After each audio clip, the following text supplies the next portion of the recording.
Երևի ազատություն մի քիչ է, չէ՞։ Հանգիստ անհոգ կյանք։ Փողել է պետք։ Բայց առաջնահերթ սիրող ամուսին, հա, տղամարդ,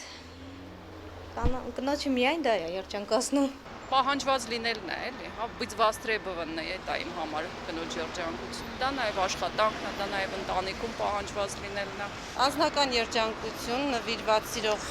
տղամարդ, ամուսին, ընկեր, նայածում ինչա պետք։ Մի քիչ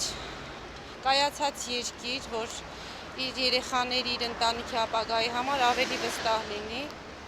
Երևի ամենակարևորը այսքանն էր, մնացածը կարելի է ստեղծել։ Ինչ է կարծում, հայ կանայք երջանիկ են, թե ոչ։ Կարծում եմ ոչ։ Ինչն է խանգարում երջանկությանը։ Մտածելակերպը։ Եվ կանանց, եւ տղամարդկանց։ Պահպանողական պահերը, տղամարդկանց էգոիզմը եւ կանանց չափից ավելի նվիրվածություն ընտանիքներին եւ իրենց անտեսելը։ Ամենակարևորը մայրության համար դա է կարևորը, բեդովլատ երեխա չլինեն։ Կանայք տղամարդիկ հավասարություն լինի։ Առաջին հերթին սերը բոլորի կողմից, հատկապես սիրելի անձնավորության կողմից, մեկ էլ սովորական ստից բաներ, որ կարա ուրախացնի ամեն պատճառից։ Որ ամուսինը նորմալ ամուսին եղավ, տունը լավ գումար բերեց, բավարարես, պարզ չի, որ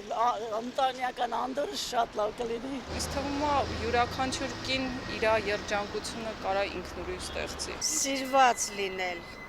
միայն, երբ որ հայ կինը զգում է, որ ինքը սիրված է, դրանից առավել կարծում եմ։ Իսկ ձեր կարծիքով հայ կանայք երջանիկ են։ Ինչու՞ չի։ Իհարկե, օրինակ ես շատ երջանիկ եմ։